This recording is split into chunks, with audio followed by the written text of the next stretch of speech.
Bible ikaze mwese ndetse n'abashya bari kuza mu muryango wacu, aho reka tubahe ikaze. Barakoze, ariko hano harimo inyungu kuko hari ibintu byinshi uzunguka kandi bizagufasha mu buzima bwawe bwa buri munsi. Amasegonda abiri reka tuyatange, hanyuma abantu binjire mu muryango. Imiryango iba ifunguye buri gihe, ntimukagire ikibazo. Abantu mwe rero, uyu munsi tugiye kuganira ku ikintu cyitwa telefone. Ujya kubona ukabona umuntu yicaranye n'abantu ukabona ari kuri telefone. Abantu baba bari kurya ukabona abantu bari kuri telefone. Ukibaza telefone, ese ntabwo ujya wibaza niba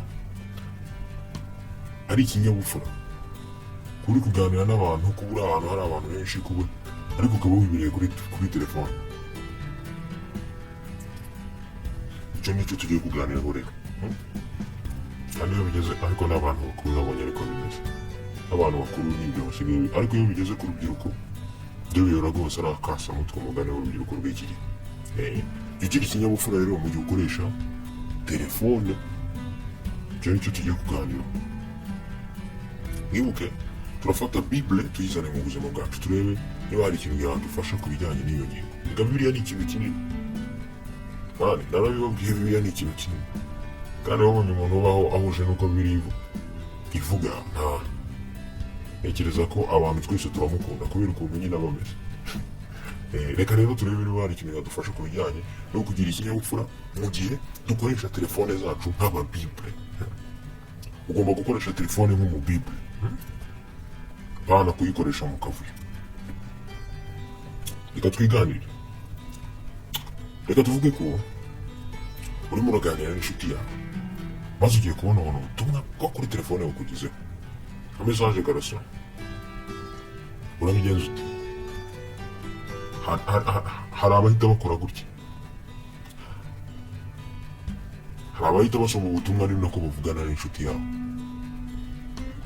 Abandi bo dore ukuntu babigenza, basaba akanya iyo nshuti hanyuma bagasoma ubwo butumwa. Abandi bakora iki ngiki cya gatatu, birengagiza ubwo butumwa bagakomeza kuganira n'inshuti zabo, n'inshuti yawe. Wese wowe wabigenza ute?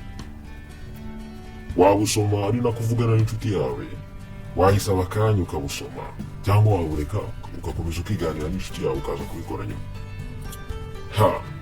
Ibyo ni ikibazo. Biterwa na mesaje iyo ariyo sha. Mesaje ziba zitandukanye, nanjye ndabyemera. Ariko hari ikintu wagombye kumenya. Mu Bible turi kumwe, iki kintu ugomba kukimenya. Kwandikirana n'inshuti yawe ari nako uganira n'indi, ni nko gukina umukino ukunda ariko udakurikiza amategeko yawe. Ushobora kwibwira ngo nta kintu bitwaye kuko ari inshuti yanjye, nyamara ahubwo iyo niyo mpamvu yagombye gutuma ugaragariza abo bantu ikinyabupfura, kuko ni inshuti zawe. Mbere yo kugaragariza ikinyabupfura abandi ugomba guhera ku nshuti zawe. Ariko ibyo ntabwo dushatse kuvuga ko wagombye kugendera ku mabwiriza atagoragozwa gukabye kwitwararika mu gihe uri kumwe n'inshuti zawe. Oya, nta bintu byo gukabya kwitwararika. Ahubwo icyo ugomba kumenya ni uko niba utagaragariza inshuti zawe ikinyabupfura, byatinda byatebuka zizagucikaho tu. Kuki uko ariko bimeze se? Buriya nta muntu ureka udakunda kubahwa. Nta muntu udakunda kubahwa. Urebe iyo uri kuganira n'umuntu buri kanya akajya ajya kuri telefone, biba bigaragaza ko nyine wowe ntabwo uri ikintu cyiza afite, ahubwo hari ikindi kintu cyiza aba ameze nk'utegereje. Si ubwo wazakomeza kwihangana ryari kudahabwa agaciro? Ntabwo mbizi. None rero reka dusubire ahantu hejuru. Wabyifata mute? Wahita mu gihe telefone isomye uri kumwe n'inshuti yawe, urahita uyifata ubwo butumwa busubiza uri kuganira nayo, urayisaba akanya cyangwa urabwihorera uze kuza kubusubiza nyuma. cyangwa kubusomanya.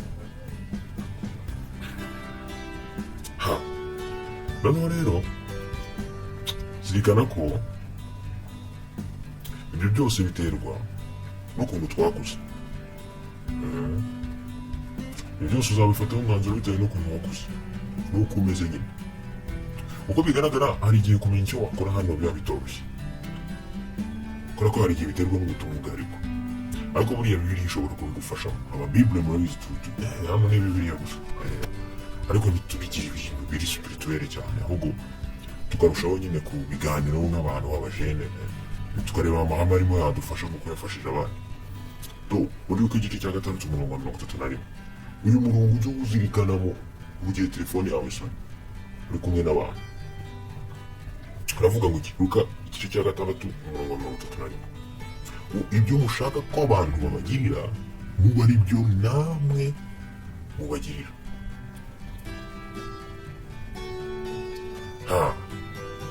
Uko wifuza ko bagufata nawe bari kujya ufata abandi, bizagufasha gukoresha neza telefone. Ibyo hamwe n'iryumvikana, ahubwo ibyo wabishyira mu bikorwa ute, sibyo?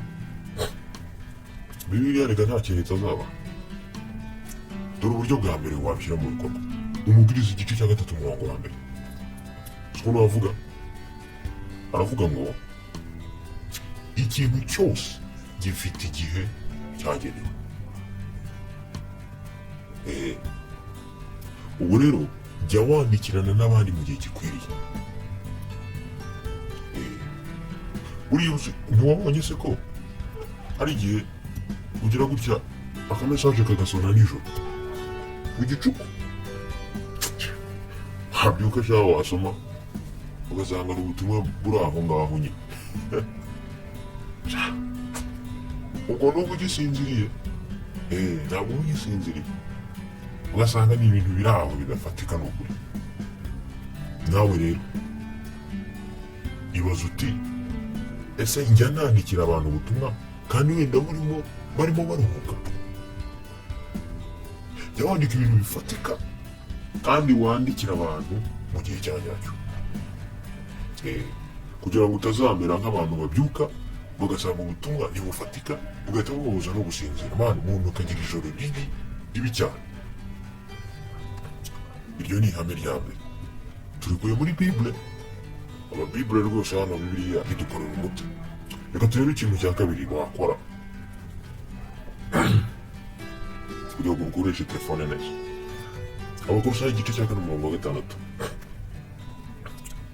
haravuga ngo amagambo yanyu ajya ahora arangwa n'ineza asize umunyu. Ihame ryo warishyira mu bikorwa gute? Mu gihe uri kwandikirana n'abantu ujye utekereza ku mvugo ukoresha. Buriya gushyikirana bikumiyemo gukoresha amagambo, guhinduranya ijwi, ibimenyetso byo mu maso n'iby'umubiri, ariko ibyinshi muri ibyo ntabwo ushobora kubikoresha wandika ubutumwa. Nta bimenyetso wakorera mu butumwa, nta byiyugo washyiramo. Rero wakora iki mu mwanya w'ibyo bimenyetso? Hari abajene bamwe bakoresha imvugo isanzwe ariko irangwa n'ikinyabupfura. Urugero nko kubaza umuntu uko ameze, ugakoresha amagambo urugero nkawe urakoze, cyangwa andi magambo agaragariza umuntu kumwubashye. Ibyo rero ni ibijyanye n'ukuntu ubutumwa bwaba ari ikintu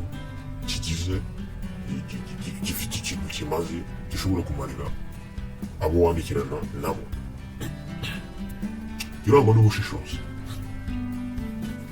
Buriya mu gihe uri kuganira n'umuntu ubutumwa bukaba buraje, niba ari ubw'ingenzi ushobora gusaba umuntu urimo umuganira akakwihanganira. Ariko hari n'igihe usanga akenshi izo mesaje cyangwa ubwo butumwa umuntu aba ashobora kubusoma nyuma. Telefone yawe se kuba ukiyifite hari umuntu uri keretse wowe wayitiriye. Ariko rwose ushobora kujya mu byo kwandika ubutumwa ugasanga inshuti zawe ziravuze zitaduca amaso n'umujama nawe akabije cyangwa n'umusista, ukajya kuburangiza kubusubiza zagiye.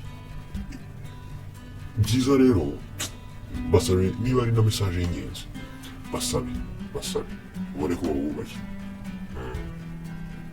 Ni nako wagombye kubikora mu gihe uteraniye hamwe n'abantu benshi.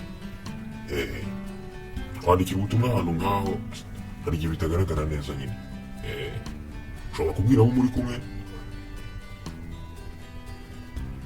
ko uba usohotse ukagenda ukagira ibyo ukora, ariko nanone iyo utabikoze uhita umweretse ko nta kintu bikubwiye kuba uri kumwe nawe. Nuko babwira uti kuba ndi kumwe nawe namwe no kubura uko ngira. Icyo kintu rero uzakirinda, ni kibi cyane, nta byiza byacyo. Ikindi kintu wakora rero kigaragara mu migani igice cya 12 umurongo wa 18. Siko navuga ngo umuntu uhubuka avuga amagambo akomeretsa nk'inkota. Umuntu uhubuka avuga amagambo akomeretsa nk'inkota. Jya usuzuma neza ubutumwa ugiye kohereza. Ese ubutumwa ugiye kohereza ntibushobora kumvikana nabi? Se aho gukoresha udushusho